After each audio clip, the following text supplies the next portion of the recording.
సంవత్సరాల తరబడి government job కోసం వేచి చూస్తున్నారా? కేవలం 8 నెలల్లో మీ కల నెరవేర్చుకోండి. వెంటనే కింది నంబర్స్‌కి కాల్ చేయండి.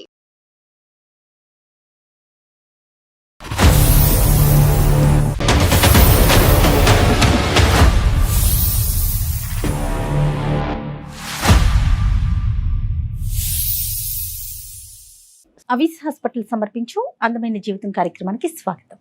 నమస్తే కళ్యాణ్ గారు. నమస్తే జగత్. ఎన్ని మలుపులు అంటే ఒక జీవితంలో ఇన్ని మలుపులు ఉంటాయా అని ఆలోచించాల్సిన పరిస్థితి. ప్లస్ మనం ఎప్పుడు చాలా వరకు చూస్తూ ఉన్నాం వచ్చే కేసుల్లో రివెంజ్ తీర్చుకోవటం, టైం కోసం వెయిట్ చేయటం, ఆ టైం దొరకగానే నేనేంటో ప్రూవ్ చేయటం అనే అంశం ఎక్కడికెక్కడికో వెళ్ళిపోతుందండి. అంటే సర్దుకుపోయే తత్వం అనేది కొంత తగ్గిపోతుంది అన్ని వైపులా కూడా. కరెక్ట్. దీనికి సంబంధించిన విషయమేనండి. మరి రాజేష్ కాల్ చేసేనా? తప్పకుండా మేడం. అంటే వైఫ్ తో మేడం వైఫ్ తో గురించి అతను చెప్తున్నాడు. అవును అవును.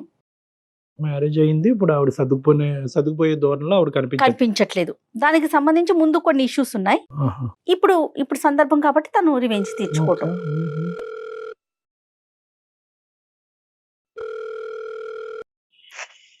హలో హలో, నేను జయానండి, అందమైన జీవితం ప్రోగ్రామ్ నుంచి కాల్ చేస్తున్నాను.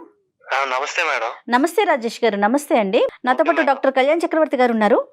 Okay madam. ఒక్కసారి మీరు మెయిల్లో పెట్టిన విషయాన్ని డాక్టర్ గారికి చెప్తే ఆయన సలహాలు సూచనలు మీకు అందిస్తారు. Okay madam. Okay madam. రైటా? ఓకే. రాజేష్ గారు నమస్తే అండి. నమస్తే సార్, కళ్యాణ్ చక్రవర్తి సార్. నమస్తే. ఏంటి చెప్పండి రాజేష్ గారు, ఏంటి సమస్య? సార్ అది నాది ఒక చిన్న మిడిల్ క్లాస్ ఫ్యామిలీ సార్ నాది. Right sir. ఒక నేను, మా వైఫ్, ఒక 2 పిల్లలు ఉంటారు. డైలీ మార్నింగ్ 9కి వెళ్ళటం, ఈవినింగ్ 6 రావడం. నాది షేర్ మార్కెట్ సార్ నాది. ఇంకా లాట్ ఆఫ్ బ్రదర్స్ మీకు అర్థమయ్యే ఉంటారు సార్ మీకు. అవునవును. పెళ్లి చేసుకున్నప్పుడు కొన్ని సంవత్సరాలకు బాగానే జరిగిపోయింది సార్. నాకు ఎవరైతే నేను మ్యారేజ్ చేసుకున్నానో ఆ వ్యక్తి నుంచి నేను ఒక టార్చర్ అనేది అనిపించాల్సి వస్తుంది సార్. నేను మా ఫాదర్ ఫుల్ గా డ్రింక్ చేస్తారు. మా మదర్ ఏమో మేము చిన్న వయసులోనే 5th క్లాస్ 6th క్లాస్ చదివి టైంలోనే వాళ్ళు విడిపోయారు సార్. మా ఫాదర్ ఎక్కడికి వెళ్ళిపోయారు. మా మదర్ దగ్గరే మేము 2 పిల్లలు, మా అక్క, నేను కూడా ఉంటున్నాం. మదర్ చాలా కష్టపడి పెంచారు మేడం. ఒక మా సమతలో మా అక్కకి పెళ్లి చేసాం. నా విషయం దగ్గరికి వచ్చి ఏం జరిగిందంటే, నేను చదువుకునే టైంలో నేను మా దూరపు బంధువులు ఒక అమ్మాయిని నేను ప్రేమించాను సార్. ప్రేమించిన కొన్ని సంవత్సరాలు మాకు కూడా చదువుతో పాటు ప్రేమ కూడా చాలా రోజులు కంటిన్యూ అయింది. నేనైతే ఎవరైతే ప్రేమించానో వాళ్ళ అమ్మాయి పెళ్లికే నేను వెళ్లాల్సి వచ్చింది. ఆ అమ్మాయి ఎలా మిస్ అయిందంటే, వీళ్ళు మిడిల్ క్లాస్ ఫ్యామిలీ, వీళ్ళ ఫ్యామిలీ మదర్ పర్ఫెక్ట్ వేలో లేరు, వీళ్ళ పిల్లలు కూడా ఇలాగ ఈ వేలోనే ఉంటారు. అదొకటి మెయిన్ పాయింట్. 2వ పాయింట్ వచ్చి వీళ్ళకి డబ్బు లేదు. మిస్ అవడం వల్ల నేను ఇదే పట్టుదలగా పట్టుకుని ఎలాగోలాగా నేను దేని వల్ల అయితే నేను ఒక దాన్ని మిస్ చేసుకున్నాను నా జీవితంలో, గానీ ఇది మిస్ అవ్వకూడదని చాలా కష్టపడ్డాను సార్. హైదరాబాద్ వచ్చేసాను. మా సిస్టర్ మ్యారేజ్ అయిన తర్వాత, మ్యారేజ్ అయిపోయిన తర్వాత నేను ఇంకా హైదరాబాద్ వచ్చేసా. ఇక్కడ రెస్టారెంట్ లో పనిచేస్తూ, హోటల్లో పనిచేస్తూ, ఇక్కడ నేనే అక్కడ నేర్చుకున్న దాంతో నేనే హాస్టల్ పెట్టి ఒక లైఫ్ లో కొంచెం నేనైతే సెటిల్ పోసి, మళ్ళీ దాని దగ్గర నుంచి కొంచెం అమౌంట్ పోగు చేసి బిజినెస్ పెట్టి, బిజినెస్ ద్వారా నేను ఇంకా సర్వే అవుతున్నాను మేడం. రైట్. అమ్మ ఎక్కడ ఉన్నారు? మీతో పాటే ఉన్నారా? అమ్మ మాతో పాటునే ఉన్నారు. నేను మ్యారేజ్ చేసుకున్నాను, అమ్మ మాతో పాటునే ఉన్నారు మేడం. మీరు మ్యారేజ్ కూడా చేసేసుకున్నారు? మ్యారేజ్ కూడా చేసేసుకున్నాం మేడం. మ్యారేజ్ చేసుకుంటా కూడా కారణం ఉంది. ఏంటండి? ఒక అమ్మాయిని పెళ్లి చేసుకోవాల్సి వచ్చింది సార్, తప్పనిసరి పరిస్థితిలో. అది ఎక్కడ జరిగిందంటే, నేను ఏవైతే మా దూరపు బంధువుల అమ్మాయి పెళ్లికి వెళ్ళానో ఆ పెళ్లిలో ఈ అమ్మాయి మా దూరపు బంధువు, ఈవిడ కూడా నాకు రిలేటివ్స్ లో మరదలు అవుతుంది. ఆవిడ అందులో మ్యారేజ్ లో నన్ను చూసింది. ఎలాగైనా సరే పలానా రాజేష్ నేను చేసుకుంటానని ఆ అమ్మాయి పట్టుబట్టింది. రైట్.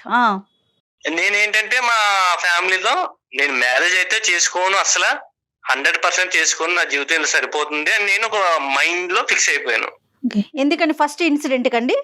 ఆ ఫస్ట్ ఇన్సిడెంట్ రైట్. ఓకే. మా మా లవ్ అయితే అక్కడ మిస్ అయింది. మా ఫాదర్ మదర్ అలాగా విడిపోయారు. దాని వల్ల అవన్నీ మనసులో పెట్టుకొని. మనసులో పెట్టుకుని నాకు మా పెళ్లి అనే దాని మీద విరక్తి కలిగింది మేడం. ఓకే. ఓకే. లాస్ట్ కి ఏమైందంటే ఈ అమ్మాయి నన్ను ప్రేమించింది అన్నట్టు నాకు తెలిసింది సార్, మా అక్కల ద్వారా. ఈ అమ్మాయి నా కోసం 7-8 సంవత్సరాల నుంచి వెయిట్ చేస్తుంది సార్.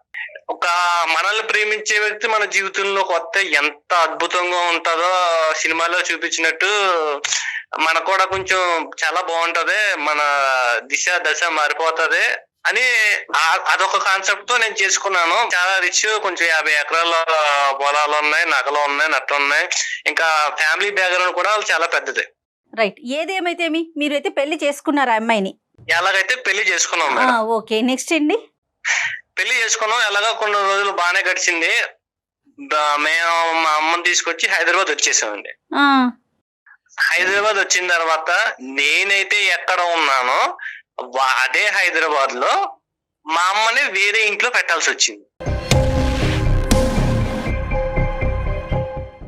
ఎందుకంటే మా అమ్మగారినే సరిగ్గా పట్టించుకోకపోవడం, టైంకి మెడిసిన్ ఇవ్వలేకపోవడం, సరిగ్గా చూసుకోపోవడం, ఇంకా తిట్టిందే తిట్టడం ఏదైనా. ఇంకా ఆవిడకి కూడా నాకు కూడా ఇంటికి వచ్చినప్పుడు మా అమ్మగారు ఆఫీస్ నుంచి వచ్చిన తర్వాత చెప్పి లోపలికి నా మనసు కూడా చాలా గాయమైంది సార్. అత్త కోడళ్ళకి పడల. ఆవిడ కోరుకున్నారండి మీ భార్య వచ్చి మీ అమ్మ ఇక్కడ ఉండటానికి వీల్లేదు అనే మాట వచ్చిందా, లేదంటే మీరే ముందు జాగ్రత్తగా అమ్మకి ఎందుకు చెప్పడం అని చెప్పి దూరం పెట్టారా? ఎలాగా మదర్ అక్కడ ఊళ్ళో ఉంటుంది కదా, నేనే వయసులో కొంచెం బాగా కొంచెం ఏజ్ పడింది, చిన్నప్పటి నుంచి కష్టపడి వచ్చింది కదా, కొంచెం రెస్ట్ కొంచెం సుఖపడుతుంది కదా అని ఇక్కడ తీసుకొచ్చాను సార్. మీరు ఆ నిర్ణయం తీసుకోగానే మీ వైఫ్ ఓకే అని చెప్పారా? ఎందుకండి ఆ పని చేస్తున్నారని అన్నారా? ఓకే అనలేదు సార్. పర్లే కొంచెం కొన్ని రోజులు ఉండొస్తారు, వెళ్ళే ఆడవాళ్ళు వాళ్ళ లేడీస్ వెళ్ళే సర్దుకుంటారు అని నేను ఇలా అనుకున్నాను సార్. రైట్. ఓకే. మార్నింగ్ లేచి కొంచెం వీళ్ళకి టిఫిన్ పెట్టడం, కాఫీ పెట్టడం గానీ, మెడిసిన్ ఇవ్వడం గానీ, ఒక మినిమం బేసిక్స్ కూడా చూసుకోలేకపోతుందండి. అర్థమైంది. మా మదర్ కేమో కీళ్ళ నొప్పుల వల్ల టైం కి టాబ్లెట్స్ వేసుకోపోతే చాలా ప్రాబ్లం అవుతాయి. అమ్మ ఇష్యూ ఒకటి, ఇంకా అమ్మ ఇష్యూ ఒకటి. ఎక్కువ మెయిన్ ఇష్యూ అంటే మమ్మీ కన్నా సిస్టర్ అండి, మా అక్క. అయ్యో. ఓకే. ఆమెదేం ఇష్యూ అండి? మా బావగారు వేరే దుక్కున ఒక 20,000 కి వేరే దుక్కున జాబ్ చేస్తున్నారు లాంగ్ లో జాబ్ చేస్తుంటే, నువ్వు కూడా ఎక్కడెందో ఉండడం ఎందుకు, నువ్వు వెళ్ళిపో. పెళ్ళైన తర్వాత కూడా అక్క మీతో పాటు మీ ఇంట్లోనే ఉందా? మా ఇంట్లోనే ఉంది మేడం. మా మమ్మీ మా సిస్టర్ ఇద్దరు కలిసి ఉండేవారు. వాళ్ళిద్దరు ఉండేవాళ్ళు, మీరు. ఓకే. రైట్.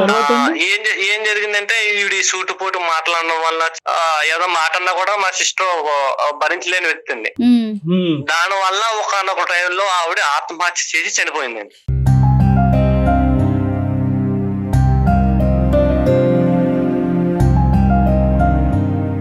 పిల్లలు ఉన్నారా రాజేష్ గారు? పిల్లలు ఒక అమ్మాయి ఉన్నదండి మేనకోళ్ళలో. సిస్టర్ చనిపోయిందన్న బాధ ఒకటి. ఆ సిస్టర్ చనిపోవడం వల్లే మా మదర్ కూడా కొంచెం హెల్త్ డిసప్పాయింట్ అయిపోయింది. ఈవిడ నేను పెళ్లి చేసుకున్న వ్యక్తి మాటల్లో ఎంత టార్చర్ పెట్టుంటే ఎంత ఆత్మహత్య చేసుకునే పొజిషన్ వెళ్ళిపోద్దని నేను అస్సలు ఎంత థింక్ చేసినా నాకు అవ్వట్లేదు సార్, డైజెషన్ కూడా అవ్వట్లేదు.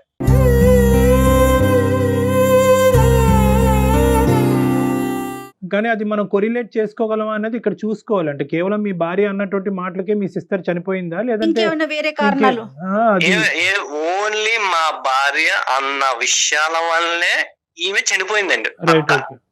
ఆల్రెడీ ప్రీవియస్ గా కాల్ మాట్లాడినప్పుడు ఇలాగా మీ మిసెస్ ఇలా ఉందని మా సిస్టర్ నాకు చెప్పి ఆవిడ వదిన మీరు చెప్పేది మా సిస్టర్ నాకు చెప్పేది. అలా కదా, అంత జరిగినా కూడా సొంత అక్కనే మీరు పోగొట్టుకున్న తర్వాత కూడా మీరు మీ భార్యతో బానే ఉండేవారా? అంటే మీకు ఎక్కడా కూడా మీ ఇద్దరి మధ్యన డిఫరెన్సెస్ బాగా పెరిగిపోయి ఉండాలి. మా అమ్మ హెల్త్ బాగోవడం వల్ల, ఈవిడి నీ వల్లే చనిపోయిందని నేను అనడం వల్ల, ఈవిడికి నాకు నేను నీకు బోలంతా డబ్బు ఇచ్చి కొనుక్కున్నాను, నీకు ఎంత కట్నం ఇచ్చాను, నీ వల్ల నువ్వు నాకు దక్కు, ఇవన్నీ లాట్ ఆఫ్ ఇష్యూ వల్ల మా డైలీ గొడవలు అయిపోవడం, పిల్లల ముందేమో పిల్లలు ఏడ్ చేయడం. అదేలేండి. మొత్తం మీద ఇప్పుడు ఏంటంటే ఆ అమ్మాయి వెంటబడటం అనేది ఒకే సబ్జెక్ట్ కాకుండా ఆస్తిపర్రాలు అందమైనటువంటి అమ్మాయి 6 సంవత్సరాలు బట్టి వెంటబడుతుంది. ప్లస్ మోస్ట్ ఇంపార్టెంట్ ఏంటంటే మీకు వచ్చిన కట్నం బట్టి కూడా మీరు అట్రాక్ట్ అయ్యారులేండి. ఇక్కడ డబ్బు అనేది ఒక ప్రధాన కట్నం బట్టి కూడా అట్రాక్ట్ అయ్యాను. నా లైఫ్ లో కూడా రేపు పొద్దున్న మనీ పరంగా ఏ ట్రబుల్ రాకుండా, ఆ వ్యక్తి కూడా అంత అందగత్త అమ్మాయి అయితే కాదు, యావరేజ్, ఓకే. Below average. సరే, అందం మాట పక్కన పెడితే కనుక డబ్బు ద్వారా కొద్దిగా సెటిల్ అవ్వచ్చు అనే ఉద్దేశం అయితే మీకు ఉంది పెళ్లి చేసుకున్నప్పుడే. అదే ఇప్పుడు ఆ అమ్మాయి బ్రహ్మాస్త్రం కింద వాడుతుంది. నన్ను పెళ్లిలో కోరుకున్న కారణం ఏంటి, నేను హైట్ ఉంటాను, కొంచెం తెల్లగా ఉంటాను, ఇవన్నీ చూసే కోరుకున్నా సార్. నేను ఎలా ఆవిడ ఎలా కోరుకుందో నేను కూడా ఆశ చూసి అలా కోరుకున్నాను సార్. ఆవిడ ఈయన అందం చూస్తే ఈయన ఆవిడ ఆస్తి చూసారు. మొత్తానికి ఇద్దరు కలిపి మీ అమ్మగారిని చూడలేకపోతున్నారు. అది ఇక్కడ బ్యాడ్ లక్. మా అమ్మగారు చూడలేకపోతున్నారు. అక్క వాళ్ళ పాప ఎక్కడుంది? అమ్మానో పాప ఉంటున్నారా? అమ్మ వాళ్ళ మా ఇంటికాడే పక్క స్ట్రీట్ లో హైదరాబాద్ లో ఉండాల్సి వస్తుంది మేడం. రైట్. పాప ఏం చదువుకుంటోంది? Pre KG. వాళ్ళ ఫాదర్ చూసుకుంటారా పాపకి సంబంధించి? వాళ్ళ ఫాదర్, మా సిస్టర్ అయితే ఎప్పుడైతే చనిపోయిందో అప్పటి నుంచి మా బావగారు అనేవారు పట్టించుకోవడం మానేశారు సార్. రైట్. ఒక మేనకోడలు అనేది ఇంకా నాకు కూడా ఒక కూతురు టైప్ ఇంకా చూసుకోవాల్సి వచ్చిన పరిస్థితి వచ్చింది. మీ మదర్ ని దూరం పెట్టిన తర్వాత మీ ఇద్దరు వరకు అయితే మీకు అది బాధాకరమైనా కూడా మీ ఇద్దరు హ్యాపీగా ఉన్నారా? హ్యాపీగా అయితే లేదు సార్, నేను చాలా నరకం అనిపిస్తున్నాను సార్. నేను ఎంతకాలం అయింది అమ్మని దూరం పెట్టి? 1 year అవుతుంది సార్. రోజుకి ఎన్నిసార్లు వెళ్ళి వస్తా ఉంటారు అమ్మ దగ్గరికి? అసలు వెళ్తారా? అమ్మ దగ్గరికి వెళ్ళనిస్తుందా నీ భార్య? అమ్మని చూసుకొని ఇస్తుందా? బాగోగులు అమ్మను నేను చూసి వచ్చాను, వాళ్ళకి ఏమైనా కొనిపెట్టాను, ఏమైనా చూసింది అనుకోండి, పెద్ద ఆ రోజంతా నైట్ అంతా 24 గంటలు కూడా గొడవ అవుతుంది. సో దూరం పెట్టడం వల్ల మీరు సుఖంగా లేరు, ఆవిడ సుఖంగా లేరు. ఆవిడ కూడా సుఖంగా లేదు. రైట్. ఓకే. ఇప్పుడు ఏమంటదండి ఇంకా ఏంటి ఆవిడ కోరికలు చిట్టా? మీరేం ఎక్స్పెక్ట్ చేస్తున్నారు? మనకి ఎందుకు మెయిల్ చేశారు?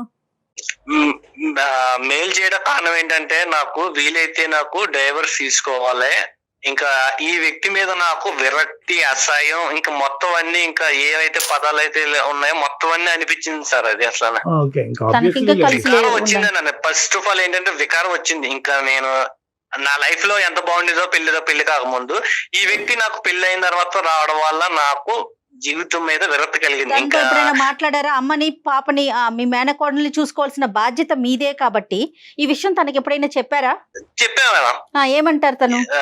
నాకు చూసుకోవాల్సిన అవసరం లేదు, నేను కొనుక్కున్నాను, డబ్బు పెట్టి కొనుక్కున్నాను, నిన్ను చూసుకోవాల్సిన అవసరం నాకేంటి, నిన్నే నేను చూసుకోను, లేకపోతే మీ మదర్ ని, మీ మేనకోవాలని చూసుకోవాల్సిన అవసరం నాకేముంది? బేసికలీ ఏంటంటే ఎప్పుడైతే మీ సిస్టర్ చనిపోయిందో అప్పటి నుంచి ఆవిడ చనిపోవటానికి ఈ అమ్మాయి కారణం అన్నట్టుగా మొత్తం అందరూ విరుచుకుపట్టడం వల్ల ఆ అమ్మాయి కూడా మానసికంగా ఇబ్బంది పడిందేమో. అసలు ఆ అమ్మాయి యాంగిల్ ఏంటో ఒకసారి విందాం. ఉందా ఆవిడ? నేను కాన్ఫరెన్స్ కలుగుతాను సార్. నేను ఆవిడ పేరు మమత గారు. ఓకే, ఒకసారి కలపండి, మాట్లాడదాం. Okay sir.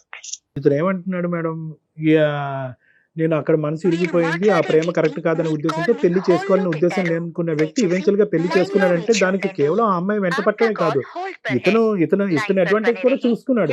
ఆ అడ్వాంటేజ్ ఒకటే కనిపించింది కానీ అసలు ఈ అమ్మాయి ఎవరు, ఎలాంటిది, ఎలా పెరిగింది అనేది ఆ విశ్లేషణ జరగలేదు. హలో ఏంటండి? ఎక్కడున్నా? ఇంట్లోనే ఉంటాను. ఎక్కడుంటాను? ఏం చేస్తాను? ఇంట్లో ఏదో ఒక పని ఉంటది కదా, పని చేసుకుంటూ ఉంటాను. మా అమ్మకి ఒంట్లో బాగోలేదు, మెడిసిన్ పట్టుకెళ్ళి ఇచ్చావా? నేను ఎందుకు ఇవ్వాలి? మీరు ఇవ్వచ్చు కదా. మా అమ్మ వండుకునే పరిస్థితి లేకే కదా నిన్ను పట్టుకెళ్ళమంటా. నాకేంటండి, నాకేం పని లేదనుకున్నారా? ఇంట్లో ఎక్కడ పని అక్కడే ఉంది, నేను పని చేసుకుంటూ ఉన్నాను. నాకు పని పాట ఏం లేదా? నేను ఇవ్వకుండా ఇచ్చుకుంటూ పోవాలా?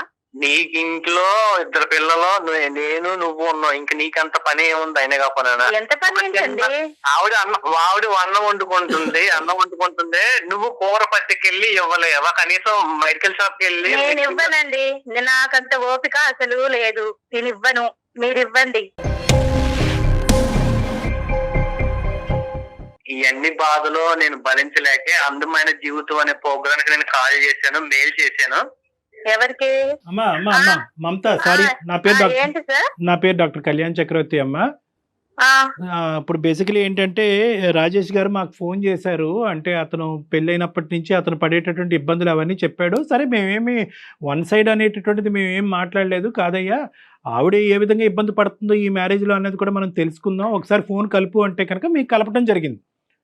సో ఇక్కడ అయితే నన్నేం చేయమంటారు మీరు? నేను మిమ్మల్ని ఏం అయ్యో. చేయమనట్లేదమ్మా, ఒక 2 నిమిషాలు నా మాట వినండి అని అంటున్నాను. ఇప్పుడు మీ అత్త తర్వాత నువ్వు మాట్లాడదే గానీ సర్లే మేడం. ఏంటి ఇంకా నా పరువు తీసింది కాక ఇంకా టీవీలో న్యూస్లో వాటిలో వీటిలో వేస్తున్నావా? అమ్మ ఇది ఎక్కడ కనిపించే విషయం కాదమ్మా. నాకు ఎలాగా అవకాశం ఇవ్వో, కనీసం డాక్టర్ గారు కూడా సార్ కూడా అవకాశం ఇవ్వో అని అడుగుతున్నాను నిన్ను. నేను ఏమని చెప్తున్నా అంటే 2 పదాలు మాట్లాడుతున్నాను ఇక్కడ. ఏంటంటే ఆ అబ్బాయి అతని జీవితంలో హ్యాపీగా లేడంట, అక్కను పోగొట్టుకున్నాడు, తల్లిని దూరం చేసుకున్నాడు.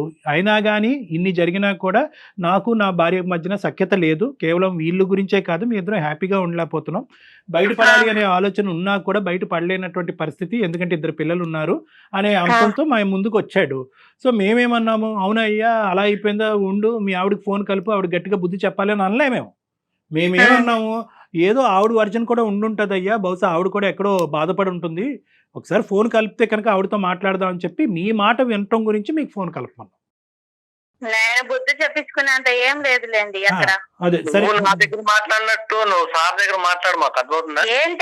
ఏంది నీ గోడ పర్లేదు, ఏంది పర్లేదు. అసలుకి? ఏంది నీ బాధ ఏంది? నాకు అర్థం కావట్లేదు. అమ్మమ్మ బాధ- రాజేష్, బాధ- ఆవిడ అలా మాట్లాడటం వల్ల నేనేం ఇబ్బంది పడట్లేదు, ఎందుకంటే నేను ఆవిడకి సంస్కారం ఇస్తున్నాను, ఆవిడ ఇవ్వలేకపోతున్నందుకు నో ప్రాబ్లం. నీతో నేను సంస్కారం నేర్పించుకునేంత ఏమీ లేదు అక్కడ. ఏమి నువ్వు లేదు, నన్ను 6 సంవత్సరాలు నువ్వు 6 సంవత్సరాలు టార్చర్ పెట్టావు నువ్వు నన్ను. అదే అలాంటి విషయం. నీకు ఇప్పుడు నేను సంస్కారం ఇయ్యాలా? కొట్టే వచ్చిన భర్తవి నువ్వు. ఊరికే ఏం రాలే, నీ అవసరం కొద్ది నన్ను పెళ్లి చేసుకున్నావు. నేను నీ మాట వినేదేంది? నేను అసలు నీ మాట వినను. నేను చెప్పింది నువ్వు చెయ్యాలి అంతే. చెప్పింది చేయడానికి నేనే నీ చేతిలో ఉన్న రిమోట్ కాదు, నేను ఒక ఆ మనిషిని. రోజు 10 లక్షలు నీ అవసరం బట్టి 10 లక్షలు తీసుకొని పెళ్లి చేసుకున్నావు. ఆ రోజు గుర్తుకు రాలేదా ఇవన్నీ? ఈ 10 లక్షలు నువ్వు ఎప్పుడు ఇచ్చావు? నేను ఈ 10 లక్షలకే 10కి 10 కలిపి నేను సంపాదించాను నా కష్టంతోను. ఆ, ఒకప్పుడు రాజేష్ కాదు నేను, ఇప్పుడు మారాను, అర్థమవుతుందా? అయితే నన్ను ఏం చేయమంటావు మరి ఇప్పుడు? ఎప్పుడు నీ సొమ్ములతో నీ సొమ్ములతో తిరుగుతున్నాను అనుకున్నావా? నేను కష్టపడ్డాను, నేను జాబ్ సాధించాను, అర్థమవుతుందా? అందరికి తెలుసు, మన బంధువులకి అందరికి తెలుసు. నువ్వు కొత్తగా చెప్పుకొని తిరగాల్సిన అవసరం ఏం లేదు. నువ్వు మహానటుడివి. మనుషుల ముందు ఒకలాగుంటావు, మనుషుల తర్వాత ఒకలాగుంటావు. నేను మహానటుడు అంటే నువ్వు మహానటి.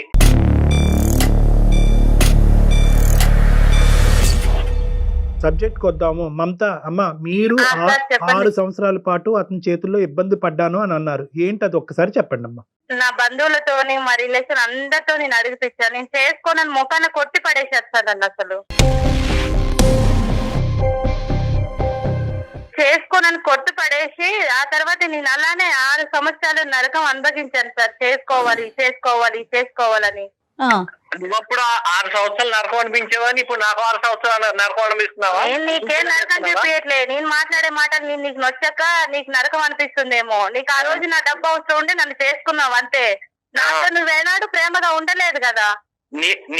నాకు డబ్బు అవసరం, నీకు అందం అవసరం కాబట్టి నన్ను చేసుకున్నావు. ఒక పెళ్లి అనే పవిత్రమైన బంధాన్ని ఎవరికి ఇష్టం వచ్చినట్టు ఇలా వచ్చిన మేడం, వాళ్ళు ఇలానే మాట్లాడేసుకుంటున్నారు. చేస్తాడు మేడం, ఇలానే చేస్తాడు. మనుషుల ముందు ఒకలాగుంటాడు, మనుషుల తర్వాత ఒకలాగుంటాడు. ఇంత నటించేవాడు నాకు అసలు నచ్చదు మేడం. మనుషులు వెనకాతలు ఎలా ఉంటాడో ఒకసారి చెప్పమ్మా. ఇంతే సార్, అసలు మనిషితో ప్రేమగా ఏనాడు ఉండదు. ఆయనకి ఏదో డబ్బు అవసరం ఉండి నన్ను చేసుకున్నాడే గాని. వాళ్ళ సిస్టర్ చనిపోవటానికి మీరే ప్రేరేపించారంట ఆవిడని అనుకున్నటువంటి. అమ్మా, ఆమె చిన్న మాటలకి విషయం చేసుకుంటారు సార్. మనం నవ్వుకుంటా వదిన మర్దలు అన్నప్పుడు నవ్వుకుంటే ఒక మాట అంటాం కదా, దానికే విషయం చేస్తుందామా. నవ్వుకున్న విషయాలకే చనిపోయిన వ్యక్తి ఎప్పుడైనా ఈ న్యూస్ పేపర్ లో కానీ ఎక్కడ వార్తల్లో ఎక్కడైనా మనిషికి అలా ఉండదు వచ్చినట్టు మరి.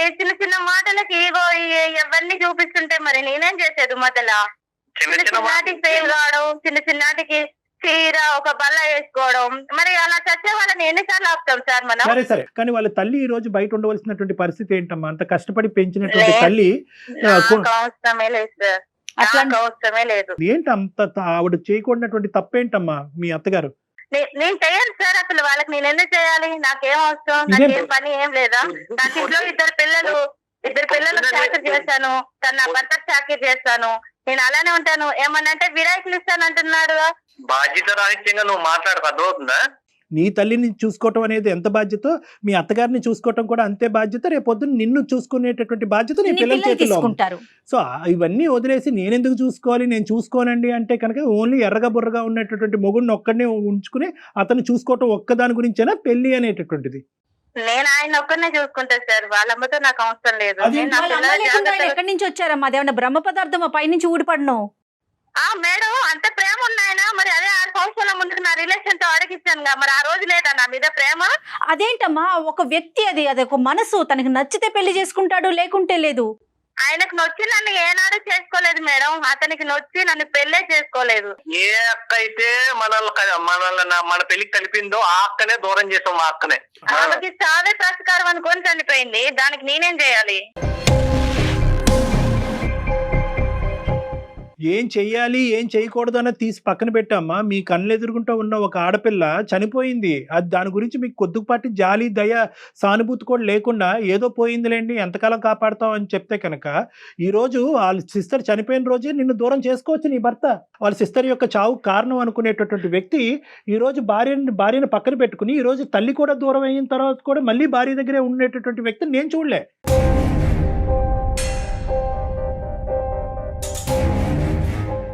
బహుశా ఇతని రిఫ్లెక్సెస్ చాలా స్లోగా ఉన్నాయా, ఇతను ఆలోచించలేకపోతున్నాడా, ఇతనికి దమ్ము ధైర్యం లేదా అనేటటువంటి మాటలు నేను ఉపయోగించవలసి వస్తుంది ఇక్కడ. ఇప్పుడు దమ్ము ధైర్యం లేక సార్ నేను ఒక కాంపిటేటివ్ వాళ్ళలో ఉంటున్నాను, ప్రతి దానికి కూడా నాకు ప్రతిరోజు నాకు చేసే జాబ్ నాకు సవాల్గానే ఉంటుంది సార్. ఆ సవాళ్ళు ఎదుర్కోవాలా లేకపోతే కుటుంబ మా అమ్మ సంబంధించి మా వైఫ్ సంబంధించి పిల్లలకు సంబంధించిన పరిస్థితులు నేను ఎదుర్కోవాలి సార్. నీకు మీ అత్తగారి మధ్యన ఉన్న డిఫరెన్స్ చెప్పలేదు, కేవలం ఒకే మాట అంటున్నావు, నేను ఎందుకు చూడాలి, నా పిల్లల్ని చూస్తాను, నా భర్తను చూస్తాను, ఆవిడని చూసుకుని ఈ విధంగా నీ హక్కుల గురించి మాట్లాడితే అతను కూడా అతని హక్కుల గురించి మాట్లాడే పరిస్థితి వస్తుంది, పిల్లలు అన్యాయం అయిపోతారు. ఒకటి రాజేష్, ఇక్కడ చాలా ఇంపార్టెంట్ పాయింట్, పునాది ఎక్కడ పడింది అంటే కనుక ఖచ్చితంగా 10 లక్షలతో నువ్వు వ్యాపారం పెట్టుకున్నావా లేదా, ఈ రోజు నువ్వు సెటిల్ అవడానికి 10 లక్షలు కారణమా కాదా? పెట్టుకున్నాను సార్ నేను. ఒకటి కట్నం ఎందుకు తీసుకున్నారనేటటువంటి అంశం, కట్నం తీసుకుంటే కనుక అవకాశం దొరికినప్పుడు ఎలా మమత లాంటి వాళ్ళు మీతో పేకాట ఆడుకోవచ్చు అనేది ఇక్కడ చూసాం. ఓకే, ఇది నెంబర్ 1. నెంబర్ 2, ఎస్ మీరు తీసుకున్నటువంటి కట్నంతో మీరు బిజినెస్ చేసుకుని అదంతా కూడా మొత్తం A to Z అంతా కూడా కుటుంబాన్ని కాపాడటానికే మీరు చూసుకున్నారనేది రెండో అంశం. మూడో అంశం ఏంటంటే కనుక ఇప్పుడు ఇక్కడ జరిగినటువంటి అంశంలో ప్రధానంగా మీ దగ్గర నుంచి వచ్చినటువంటి ప్రాబ్లం ఏంటి అని మమతాని అడిగితే కనుక ఏమీ చెప్పట్లేదు అమ్మాయి, కేవలం నాకు కావాల్సిన ప్రేమ రాలేదు అన్నట్టు. ఇది ఆయనకి పర్సనల్ గా డబ్బు అవసరం ఉండి నన్ను పెళ్లి చేసుకున్నాడే గాని ఆయన ప్రేమతో ఏనాడు నన్ను పెళ్లి చేసుకుంటాను ముందడిగేలే కదా సార్. అమ్మా, బిజినెస్ అనే కాన్సెప్ట్ తోనే పెళ్లి చేసుకున్నారు. అతని అందం గురించి నువ్వు 6 సంవత్సరాలు వెయిట్ చేసి నువ్వు నీ డబ్బు గురించి అతను చేసుకున్నాడు. ప్రేమ ఆప్యాయతలు అనేటటువంటిది పెళ్లి అయినప్పుడు లేవు, ఇప్పుడు కూడా ఉన్నాయా లేదా అనేది చాలా పెద్ద క్వశ్చన్ మార్క్. ఎక్కడా కూడా ప్రేమ ఆప్యాయతలు అనేటటువంటి ఫౌండేషన్ మీద మీ వ్యవహారం నడవలేదు అనేది నేను బల్లగుద్ది చెప్పగలను. నా కుటుంబ జీవితంలో మా అమ్మ మా నాన్న ఎలా విడిపోయారో దాని వల్ల ఎన్ని ఫలితాలు అనేది మనకి డిసడ్వాంటేజ్ వచ్చాయో, రేపొద్దున నా ఇద్దరు పిల్లల జీవితాలు కూడా కొంచెం ఒక మంచి దారిలోకి వెళ్ళాలనే నేను మిమ్మల్ని సంప్రదించాల్సి వచ్చింది. మీ ఆలోచన కరెక్టే, కానీ ఇక్కడ మీరు ఏదైతే వాతావరణాన్ని ప్రపంచాన్ని మీ తల్లిదండ్రులకి మీ పిల్లలకి చూపెడుతున్నారనేది ఇంకా ఇంపార్టెంట్ ఇష్యూ.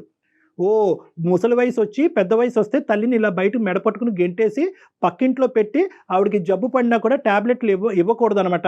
ఒకప్పుడు అలా ఇస్తానన్నా కూడా నా భార్య కానీ నా భర్త కానీ అలా ఇస్తానని డిసైడ్ చేసుకుంటే మనం వాళ్ళని పట్టుకుని వెనక్కి లాగేయాలన్నమాట అనేటటువంటి ఈ మానవతా విలువలు కూడా మీరు తెలిసి తెలియకుండా పిల్లలకు చూపెడుతున్నారు. ఇది కూడా గుర్తుపెట్టుకోండి.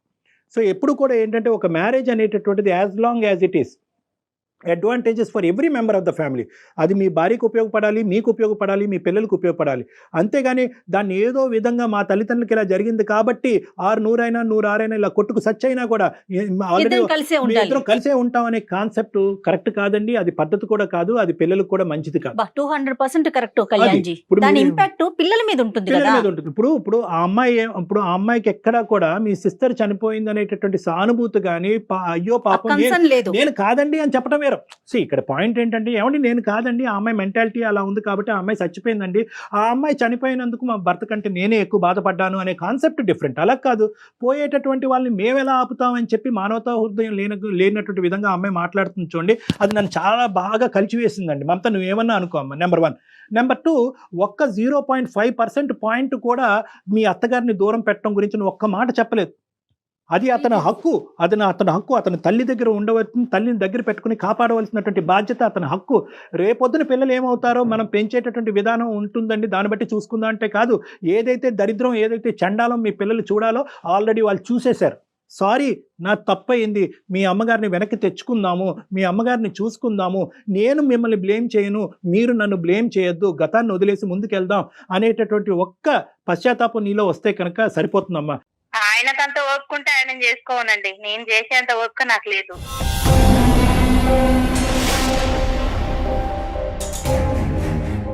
ఏంటమ్మా మమత, అసలు నువ్వు మాట్లాడేటటువంటి తీరేంటమ్మా? ఎప్పటికీ కూడా నువ్వు ఇదే వయసులో ఉండిపోతావు అనుకుంటావమ్మా? చావు వచ్చి తట్టదా? చావు వచ్చి మనకు వయసు రాదా? మనకు వృద్ధాప్యం రాదా? ఎప్పటికీ కూడా ఒక సపోర్ట్ లేకుండా 2 కాళ్ళ మీద పరిగెట్టేస్తామని అనుకుంటున్నావా? చాలమ్మా నీ ఓవర్ కాన్ఫిడెన్స్, చాలా ఎక్కువైంది నీ ఓవర్ కాన్ఫిడెన్స్. ఇదే పరిస్థితి కంటిన్యూ అవుతే కనుక ఈ పెళ్లి పెటాకులు అవడానికి 110% గ్యారంటీ. నేను చెప్తున్నాను, మీరిద్దరు విడిపోవటం గ్యారంటీ. దయచేసి ఆ పరిస్థితి రానివ్వద్దమ్మా. అంత వెయిట్ చేసి అతన్ని తీసుకున్నావు కదమ్మా, లైఫ్ కంటిన్యూ చేయాలి కదా. ఒక్కసారి ఇంట్రోస్పెక్ట్ చేసుకో. ఇక్కడ ఏంటంటే ఇది కాంపిటీషన్ కాదు, ఇది టగ్ ఆఫ్ వార్ కాదు, అటువైపు గట్టిగా లాగుతూ ఇటువైపు గట్టిగా లాగాలనే ఉద్దేశం కాదు. ఇది 2 పార్టీలు కాదు, ఇది ఎలక్షన్స్ కాదు, ఇది పోటీ కాదు, ఇది కుటుంబం. ఒకసారి చెప్పి మళ్ళీ వెనక్కి వెళ్ళు. ఈ అమ్మాయి అందమైన మనసు ఉన్నదని చేసుకున్నాను సార్, నేను అతిలోక సుందరని ఎక్కడ చేసుకోలేదు సార్. అది అయిపోయిందండి, ఇంకా అసలు ఆ విషయాన్ని వదిలేసేయండి. పెళ్లి దగ్గర ఉంటాడండి ప్రతిసారి ఇలానే సౌందర్యం జీవితాంతం ఉంటదండి. ఏమండి మీరు అదే పెద్ద ప్రాబ్లం. మీ ఇద్దరి మధ్యన ఏదైనా ప్రాబ్లం ఉందంటే పెళ్లి అయినటువంటి ఆ 3 ముళ్ళ దగ్గర అయిపోయారు మీ జీవితం. అదే నేను చెప్పట్లేదు, ఆ అమ్మాయి ఏమో కట్నం దగ్గర ఆగిపోయింది, అతనేమో అందం దగ్గర ఆగిపోయారు. అది దాటి ముందుకు వెళ్ళట్లేదు అసలు. ఎక్కడైనా కూడా ఇద్దరిలో 0.5% ఈ కుటుంబాన్ని కాపాడి ఆ పిల్లల్ని కాపాడాలి అనే ఉద్దేశం రావాలి కదండి. మమత ఒక్కసారి ఆలోచించమ్మా, ఒక్కసారి ఆలోచించుకో. ఆయనకి ఇబ్బంది, ఆయన మీకు పిరదండి కదా సార్, ఆయనకి చెప్పుకోండి, నాకు చెప్పమాకండి ఇవన్నీ. ఏదమ్మా నేను చెప్పిన దాంట్లో తప్పే ఉందమ్మా? ఏమైనా బూతు మాట చెప్పానమ్మా? నేనేమన్నా అనుకున్నటువంటి మాట అన్నానమ్మా? తల్లి లాంటి పెద్ద నేను మంచిగానే చేస్తున్నాను, వాళ్ళమ్మ చేసేంత ఓపిక నాకు లేదు. ఆయన మీ దగ్గరకు వచ్చాడు కదా, నాకు బాగున్నది, నాది ఇది చేయండి సార్, అది చేయండి అని ఆయనకు చెప్పండి, ఇవన్నీ నాకు చెప్పమాకండి.